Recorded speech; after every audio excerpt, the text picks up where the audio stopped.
Betrayal tasted like metal when my billionaire wife slid $20 across the table and told me I was worth exactly that. Danger has a quiet way of announcing itself. It doesn't shout. It smiles. It sits across from you with perfect posture and clean nails, and it decides your future in a sentence. She didn't raise her voice. She didn't cry. She didn't even look at me when she pushed the bill forward. $20. Crisp. Green. Insulting. Take this, she said, calm as a receipt. We're done. I waited for the punchline. There wasn't one. We had been married 8 years. 8 years of early mornings, late nights, shared coffee, shared worries, shared plans. Or so I thought. She built towers. I built stability. She chased billions. I chased peace. We met in the middle, until the middle moved. Her world changed fast. Private jets. Quiet rooms.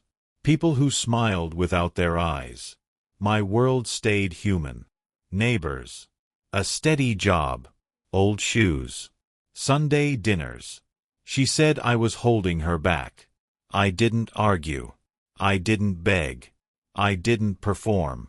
I looked at the 20 and felt the room tilt. Not from anger. From clarity. This was not a fight. This was a verdict. I took the bill. Folded it once. Put it in my pocket. Not because I needed it.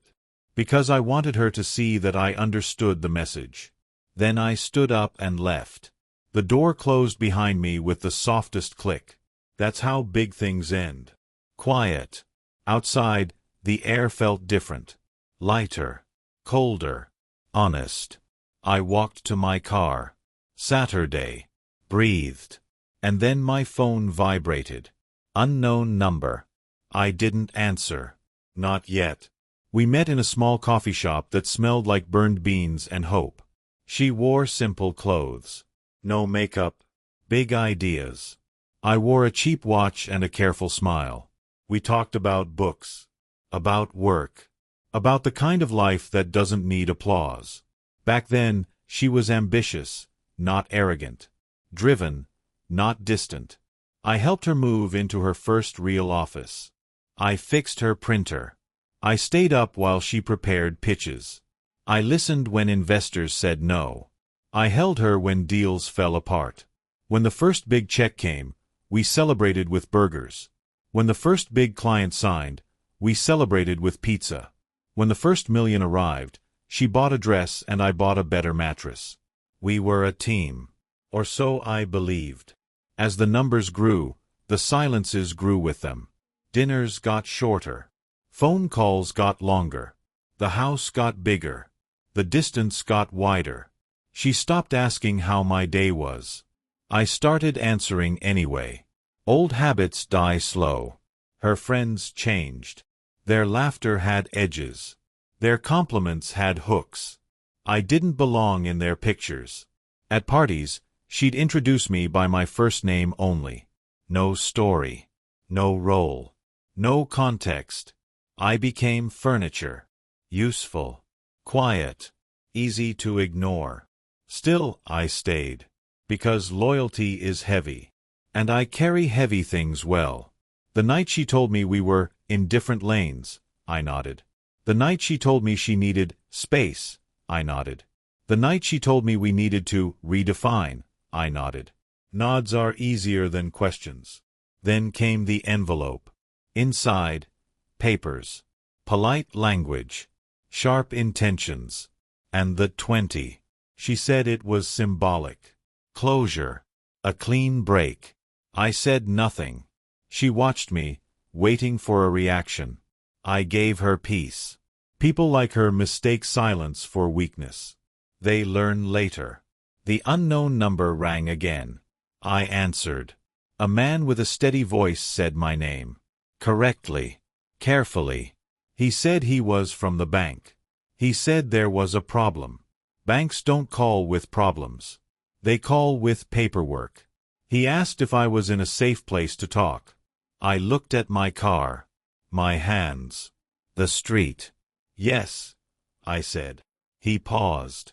Chose his words. There's a large movement on an account connected to you, he said. We need to verify. Connected to me. Not hers. Not the company's. Mine. I told him I hadn't moved anything. He said, that's what we thought. Silence. Then, softer, it appears your authorization was used. I closed my eyes. 8 years. Late nights. Shared plans. And a signature I trusted. He asked if I recognized a list of transactions. He read amounts. Numbers that didn't belong to my life. I told him no. He said the account had been opened years ago. In my name. With my social. With my signature. I laughed once. A dry sound. I had never opened that account. He said, we suspected that. I leaned back. The world felt smaller. He said they froze it. He said they would investigate. He said there were documents. He said there were patterns. He said, sir, you may be a victim. I thought of the 20. I thought of the smile. I thought of the door. I thanked him. He said they would call again. The line went dead. I sat there. Quiet. Not angry. Awake. Some betrayals are loud. Some wear perfume. I started the car. And drove. Injustice doesn't always arrive with raised voices. Sometimes it arrives in silence, in rooms that suddenly feel unfamiliar, in walls that stop listening. It arrives in places you once called safe, wearing the face of routine, carrying the smell of yesterday's comfort. I drove to the house we once shared, not to go inside, just to see it. Some habits are stubborn. Some memories refuse to pack their bags. The gate recognized my plate. The driveway still curved the same. The trees still leaned the same way in the wind. But the house had changed its voice. It used to greet me. Warm lights. Open curtains. A smell of food. Now it stared. Dark windows. Closed blinds. No invitation. I sat there with the engine off and let the quiet settle. The kind of quiet that isn't peaceful. The kind that watches. The kind that keeps secrets. 8 years is a long time to unlearn. I remembered the first night we moved in. We slept on the floor because the bed hadn't arrived. She laughed. Real laughter. No edges. No audience. We shared noodles from the same box and promised we would always be simple. People make promises when they are hungry. Success feeds different appetites. I remembered painting the spare room together. She got paint in her hair. I pretended not to notice. She pretended not to care. We argued about colors and agreed about futures. That room was supposed to be a nursery one day. We never spoke of it again. Plans don't die. They just go quiet. The house was bigger now. Better furniture. Cleaner lines. Fewer memories. It looked like a hotel pretending to be a home. I didn't go in. I didn't knock. I didn't test the locks. I respected the message. I drove away. The street felt longer than before. The turns felt sharper. The mirrors showed more than they should. My phone buzzed again. Same unknown number. I let it ring. Not because I was afraid. Because I was thinking. The bank. The account. The signature. The patterns. People like her don't steal. They organize. They don't grab. They design. And they don't leave witnesses. Except one. Me. I parked near a small park. Sat on a bench. Watched a man teach his son how to ride a bike. The boy fell. The man didn't shout. He held the seat. He waited. He let him try again. That's how trust is built. Slow. Steady. Invisible. And that's how it's broken. Fast. Sharp. Final. The boy fell again. The man laughed softly. Brushed off the dirt. Told him to keep going. The boy nodded, serious as a soldier, and pushed. I wondered when my wife stopped pushing. I wondered when she decided I was weight instead of balance. The phone buzzed again. I answered. The man from the bank sounded relieved. He said they found more accounts. Plural. I closed my eyes. He said they were opened over years. Small at first. Quiet. Then larger. Louder. He said my information was used. My identity. My trust. He said the money moved through companies. Shells. Clean names. Dirty paths. He said, "We believe someone close to you did this." I didn't correct him. I didn't need to. The man apologized. People always apologize when the damage is already done. He said there would be an investigation. He said there would be paperwork. He said there would be questions. I said I would cooperate. He thanked me. We ended the call. I stayed on the bench. The boy rode a few feet on his own. Smiled. The man smiled back. I wondered when my wife stopped smiling like that. The wind moved the leaves. A dog barked in the distance. A car horn complained. Life continued. Betrayal had just joined it. From the outside, we were perfect. People said we were lucky. People said we were goals. People said I was living the dream. They saw the cars, the house, the vacations, the clothes. They didn't see the pauses in her sentences, the way she checked her phone before answering, the way her eyes left the room before her body did. They didn't see me eating alone at a table set for two.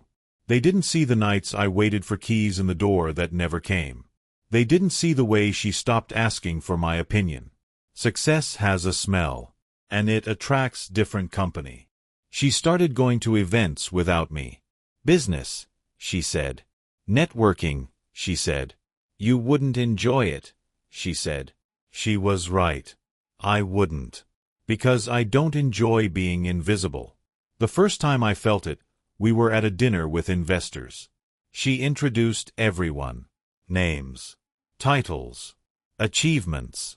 Then she gestured at me. This is him, she said. No name. No role. No story. Just him. People nodded. Smiled. Moved on. I learned my place. At home, she talked about markets. Numbers. Strategies. I listened. Asked questions. Tried to stay useful.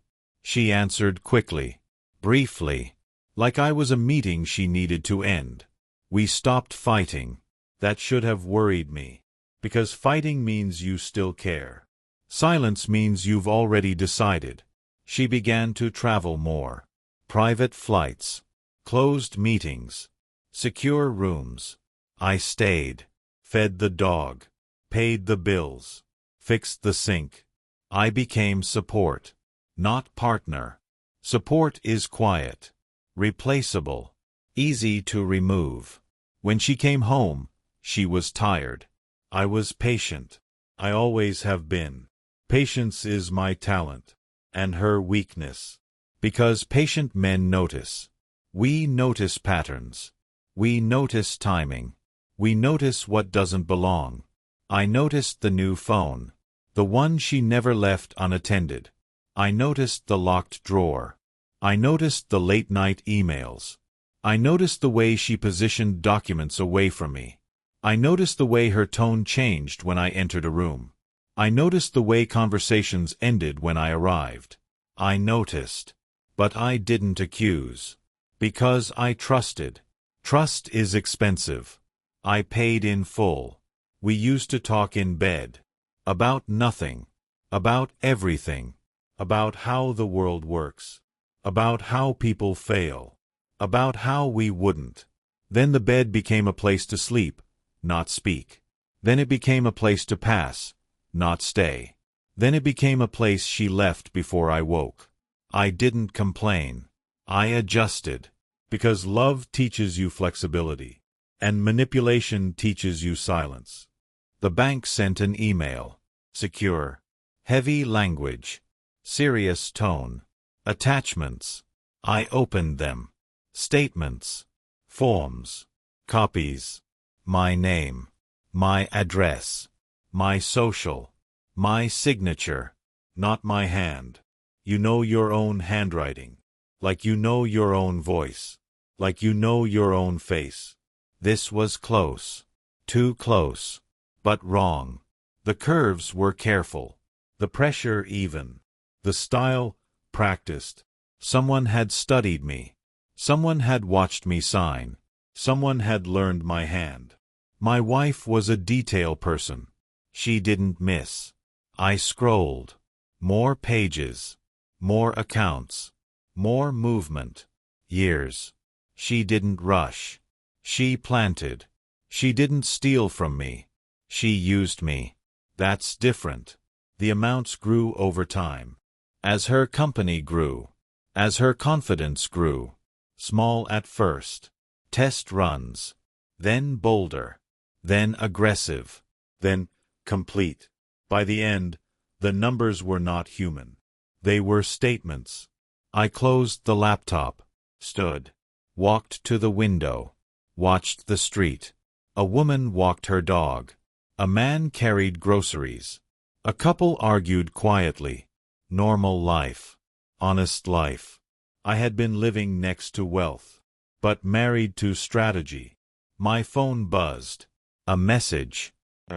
Did you take anything from the office? No hello. No context. Just suspicion. I typed. Deleted. Typed. Deleted. Then wrote. No. She replied.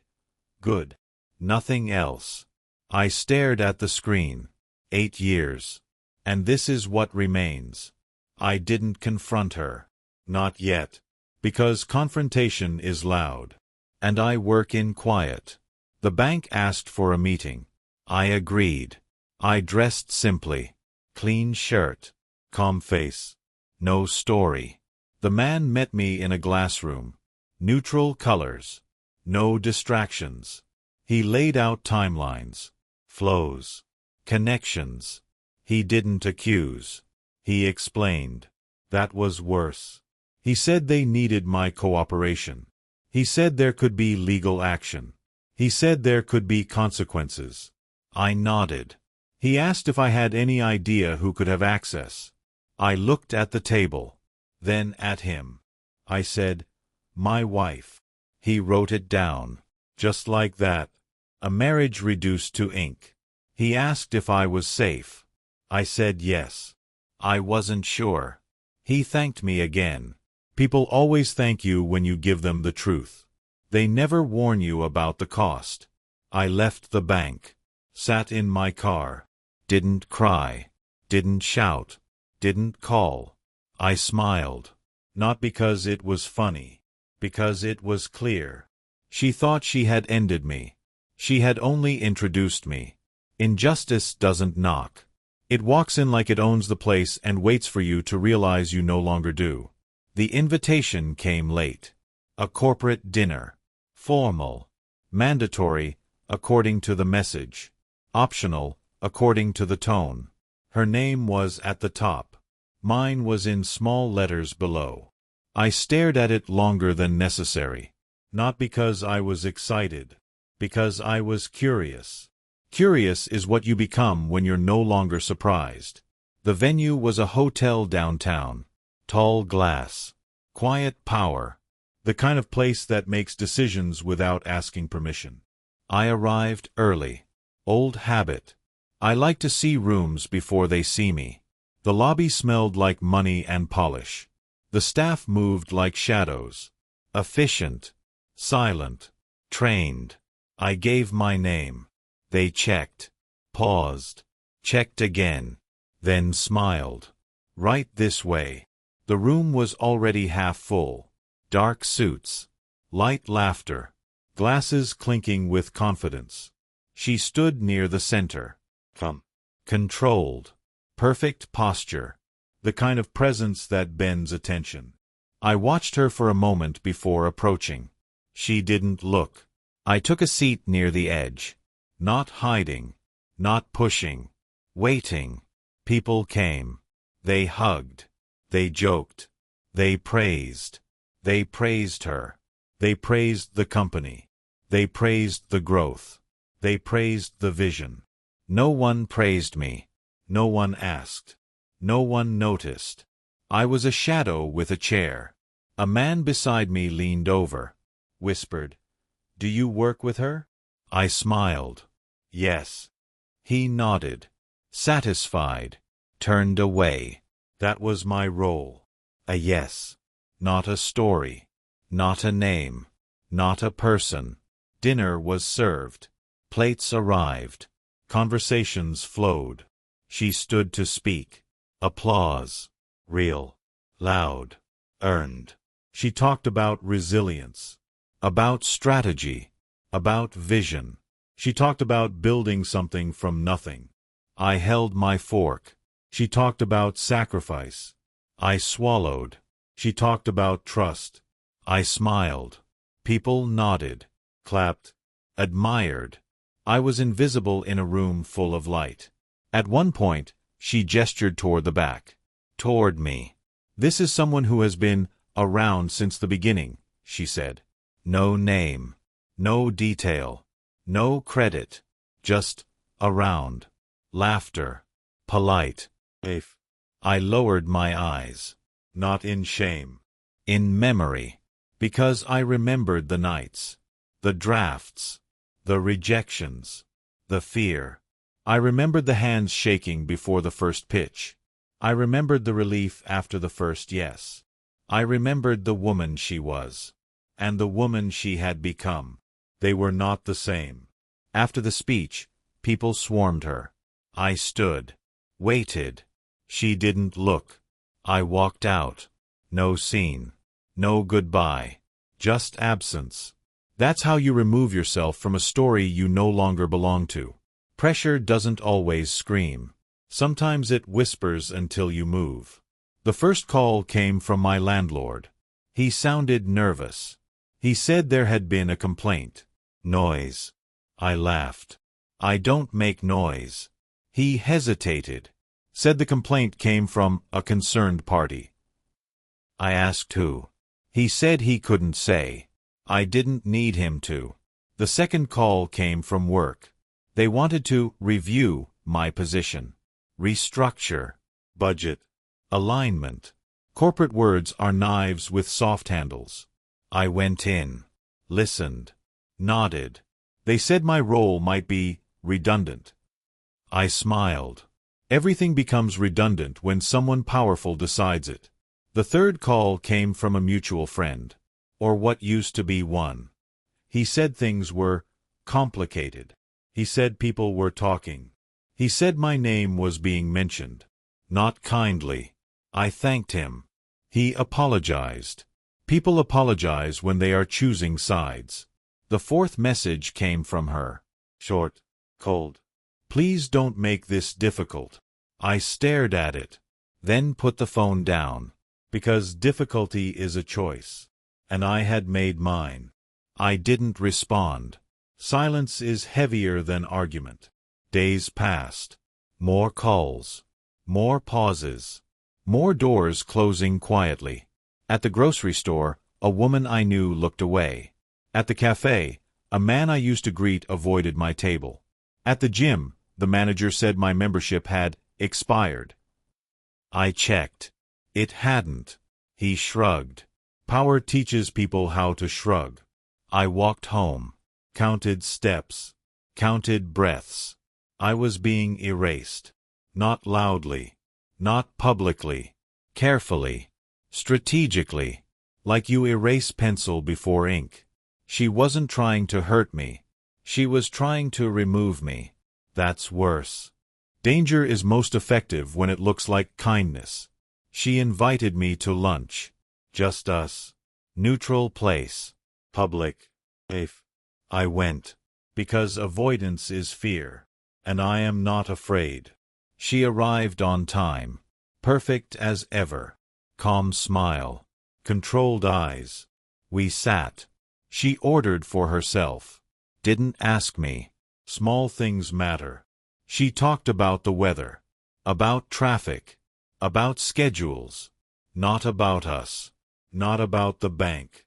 Not about the money. She stirred her drink slowly, watched me, then said, "You seem tired." I said, "I'm fine." She nodded, as if confirming something. Then she leaned in, lowered her voice. "People are worried about you," she said. I waited. She said, "You've been unstable." There it was. I smiled. She continued, "I think you should take some time away. Get help." I looked at her. Really looked. This was not concern. This was positioning. She was building a frame. I said, "I'm not unstable." She sighed. Soft. Performed. "See?" she said. "Defensive." I leaned back. Interesting. She spoke about stress. About pressure. About how hard it must be for me to adjust. She spoke about support. About care. About resources. She spoke about facilities. I listened. Because every word was a brick. She was building a story. A story where I was the problem. A story where she was the solution. I asked, "Is this about the accounts?" Her hand froze. Just for a second. Then continued stirring. "I don't know what you mean," she said. I nodded. Of course she didn't. She leaned forward. "Let's be adults," she said. "Sign what needs to be signed. Take what's offered. Move on." I asked, "And if I don't?" She smiled. Not kindly. "Then things get messy," she said. I smiled back. Because mess is my language. I stood. Paid. Left. No scene. No threat. No promise. Just clarity. She was not done. And neither was I. Injustice loses power the moment you stop trying to prove it exists. I didn't call her. I didn't answer her messages. I didn't explain myself to mutual friends. I didn't defend my name. Because defense keeps you in their game. And I was done playing. The pressure didn't stop. It adapted. My job became temporary. Then it became on hold. Then it disappeared. My landlord became distant. Then careful. Then formal. People I had known for years became polite. Then busy. Then unreachable. I watched it happen without flinching. Not because I didn't care. Because I finally understood. This was not personal. This was procedural. She was clearing the board. And I was the last piece. I moved to a small apartment across town. Quiet building. Old carpet. Honest walls. No doorman. No cameras. No audience. I wanted invisible. Because invisible men see everything. The first night there, I sat on the floor with a coffee and listened to the building breathe. Pipes knocking. Doors closing. Footsteps passing. Real life. No strategy. No performance. I slept better than I had in months. In the morning, I made a list. Not of revenge. Of facts. Dates. Accounts. Movements. Names. Connections. Patterns. Because emotion lies. Paper doesn't. I remembered something she once said when we were young. If you want to win, don't fight the person. Control the structure. I smiled. She taught me. I just learned slower. I went to the bank again. Same man. Same room. Same careful tone. He laid out more information. More links. More quiet problems. He said the trail was clean. Too clean. He said that usually meant design. I asked about legal options. He said they existed. He said they were slow. He said they were expensive. I nodded. Time was something I had. I asked about internal reviews. He looked at me differently. Then said, "Those take longer." I smiled. "Good," I said. Because longer means deeper. And deeper means dangerous. Help doesn't arrive with noise. It arrives with coffee and honest eyes. I called an old friend. Not a close one. A careful one. He worked in compliance. Quiet job. Heavy knowledge. We met at a diner. Early. Empty. He ordered black coffee. No sugar. No show. I told him everything. Not emotionally. Accurately. He listened without interrupting. That's how you know someone is serious. When I finished, he leaned back. Exhaled. Then said, "She's bold." Not angry. Not shocked. Analytical. He asked for documents. I slid my phone. He scrolled. Paused. Scrolled. Then smiled. Not a happy smile. A professional one. "She didn't cover the transfers properly," he said. I looked at him. He pointed. Here. And here. And here. Patterns. Always patterns. He said, "She assumed no one would look." I nodded. "She was right," I said. "Until now." He asked what I wanted. I said, "Peace." He watched me. Then said, "And justice." I said, "Naturally." He smiled. "Then don't rush," he said. "Let her build." I raised an eyebrow. He explained. "The higher they go, the harder they fall." I stirred my coffee. Didn't drink. Because patience tastes better when it's warm. He gave me a list. Names. Departments. Processes. Not contacts. Doors. I thanked him. He said, "Be careful." I said, "I am." He shook his head. "Careful isn't enough when you're dealing with someone who thinks they own gravity." I smiled. "Then I'll wait for her to jump," I said. Control works best when no one questions it. She questioned herself. Just once. And that was enough. The message came from an assistant. Short. Professional. Please call when available. No name. No context. I waited. Then called. A young voice answered.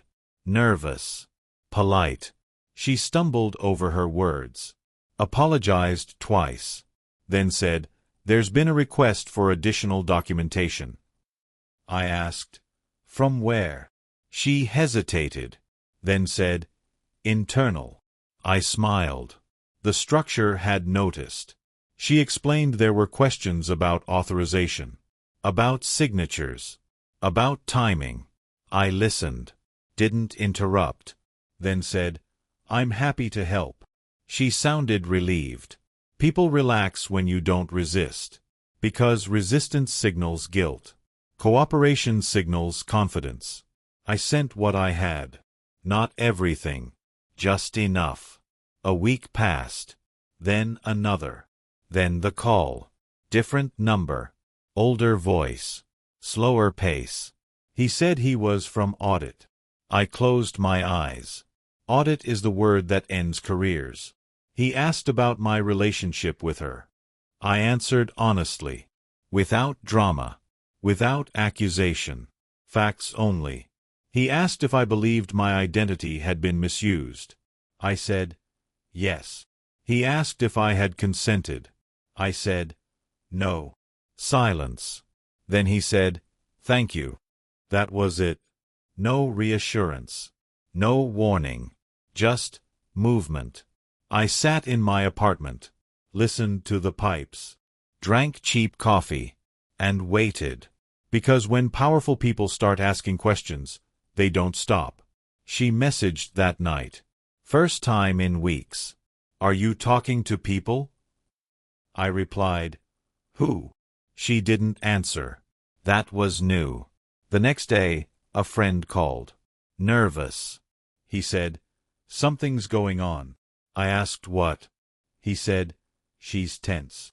I said nothing. He said, "She's making calls." I still said nothing. He said, "She's asking about you." I smiled. Because now, I existed again. Not as her shadow. As her risk. Justice rarely arrives with applause. It prefers paperwork. The first sign was not a headline. It was a pause. Her company's social feed went quiet. No updates. No celebrations. No victory posts. Silence in that world is not peace. It is warning. Then a mutual acquaintance texted. Short. Careful. Is she okay?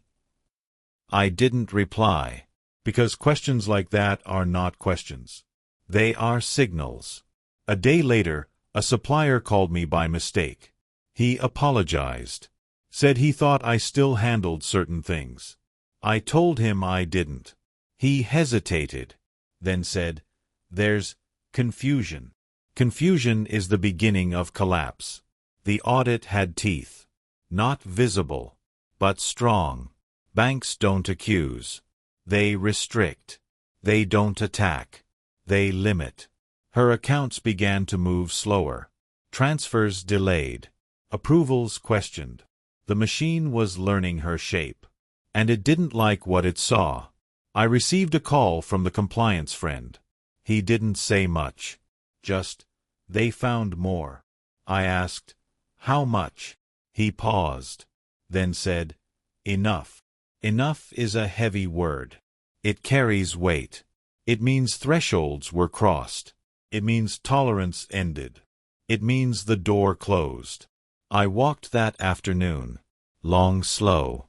No destination. Watched people buy coffee. Argue about parking. Laugh at phones. Normal life. Unaware life. Power collapses quietly. It doesn't scream. It leaks. Her assistant messaged me again. Unusual. "Can you call me?"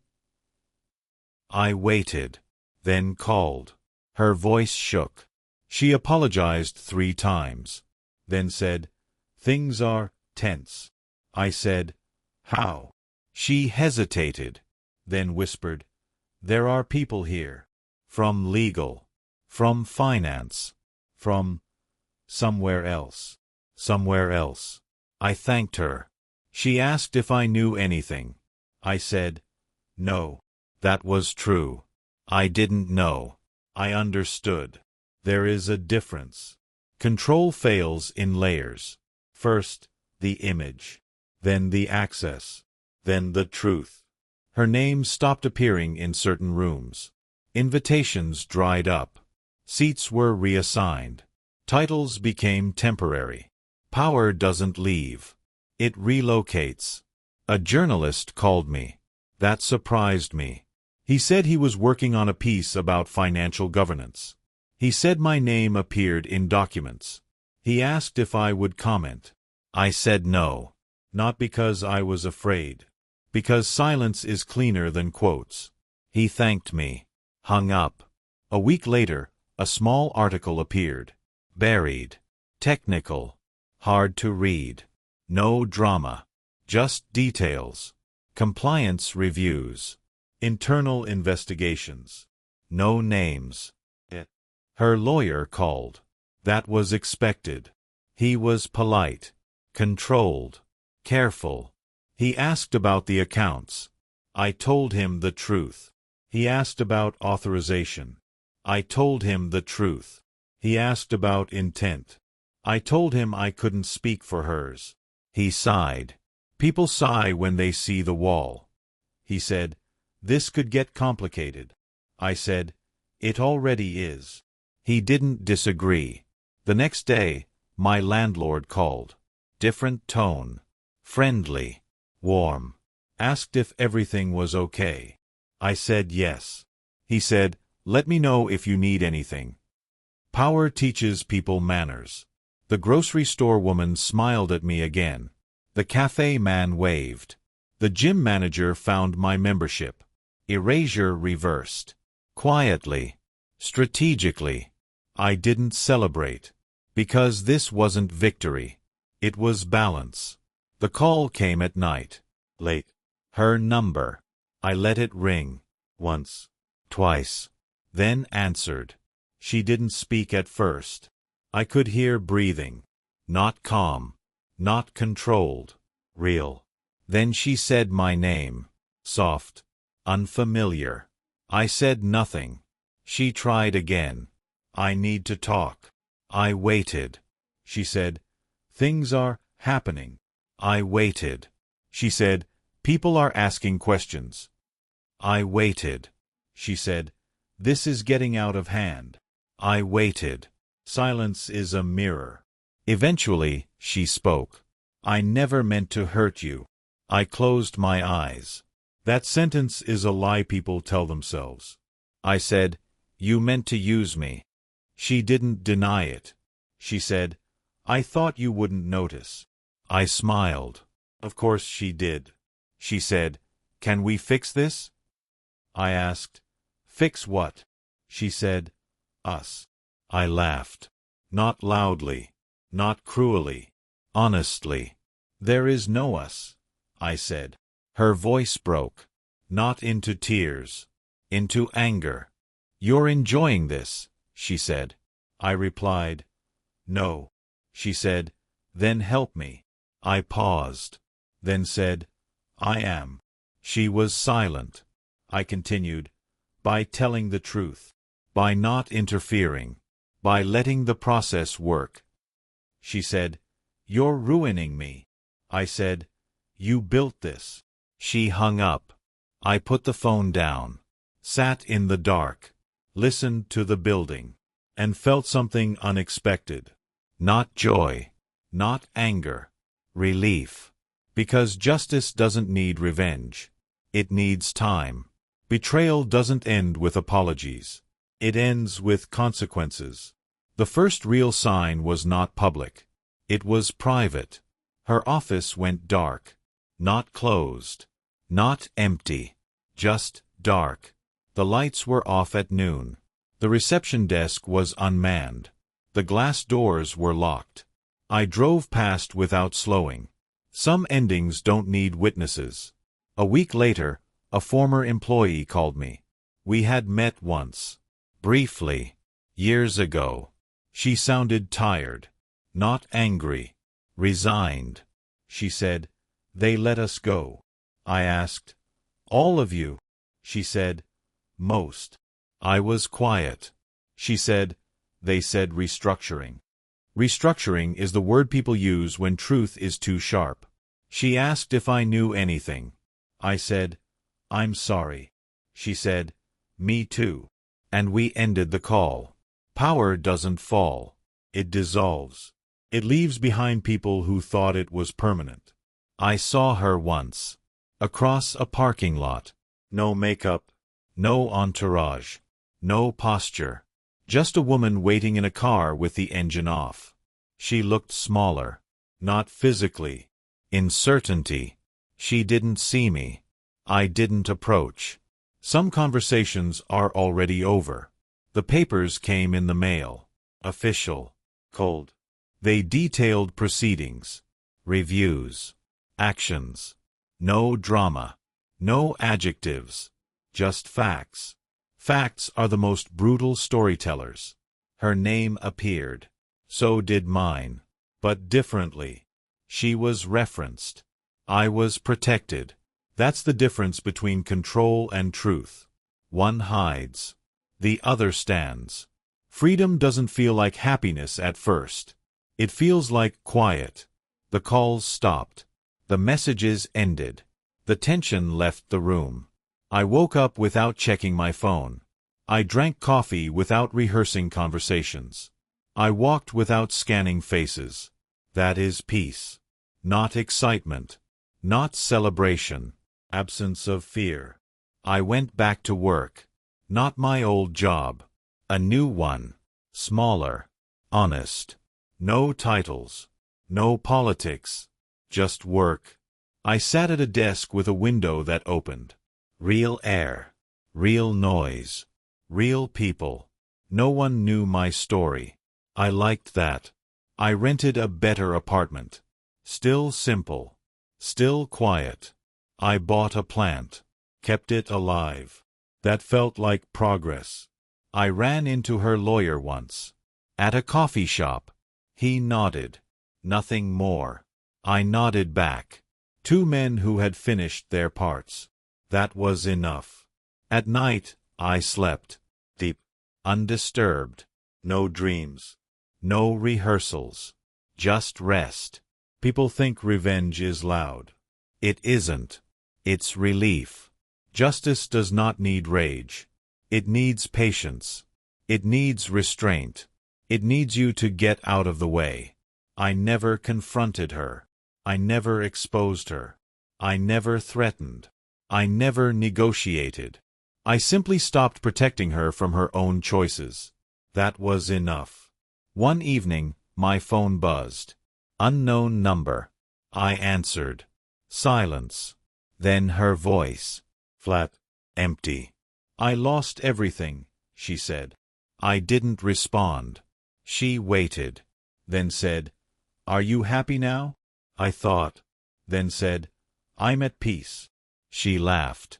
Bitter. Then hung up. I set the phone down. Looked at the room. The plant. The window. The quiet. And I understood something simple. Some people climb by stepping on others. Some people stand by letting go. I chose to stand. Because in the end, silence is the best revenge. And peace is the only real victory.